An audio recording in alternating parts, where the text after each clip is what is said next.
So what is the role of motivation or your motivational orientation in a negotiation?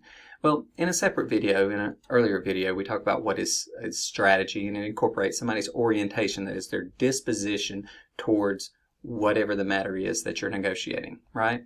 Well, how you form your orientation, right, is often based upon what motivates you, okay? The goals, the ultimate goals you set, the objectives you have for achieving those goals, the tactics you use, and the orientation you assume in undertaking that, everything that makes up strategy in a negotiation is all driven by your motivation, what motivates you to even be in the negotiation. Okay, now we've said before that individuals only negotiate if they believe they can better their position. That is, they can improve or achieve whatever it is they are seeking, or improve the position where they are to something they prefer more. Okay, in any scenario, that's why people negotiate.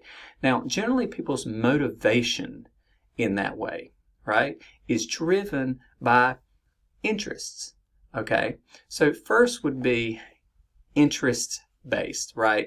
What do you want out of the negotiation? What's the substantive interest at stake, or the procedural interest at stake in the negotiation?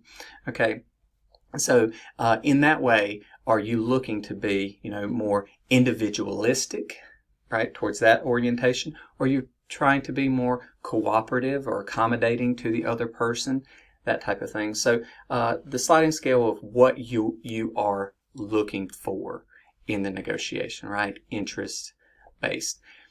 The other motivation for negotiation, other than the procedural or substantive interest, are rights-based, or we call it sometimes a legalistic motivation, meaning that you believe in some scenario that you are entitled to something, that it is your right to it, to a position, or to some possession of a substantive interest, or to recognition of your status, or whatever you're going for, that based upon the rules, based upon morality, based upon ethics, based upon any of these things, that you are entitled to. It is what you deserve, right? And in that vein, you're adding some level of rules to what you believe should be followed, okay?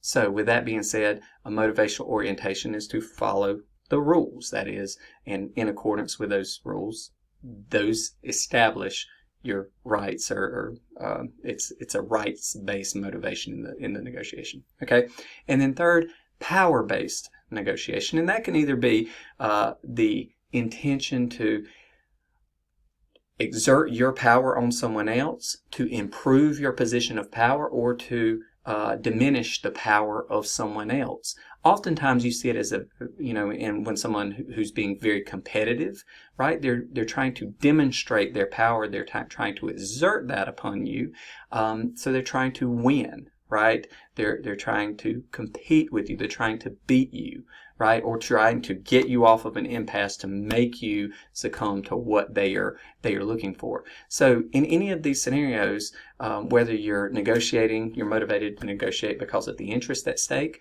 because of rights, or you believe it's the right thing to do, it's what you're entitled to, that you should follow the rules and pursue that to which you're entitled, or whether you're simply seeking to exert your power or influence on others, those combined generally make up the motivational orientation for why you pursue a negotiation.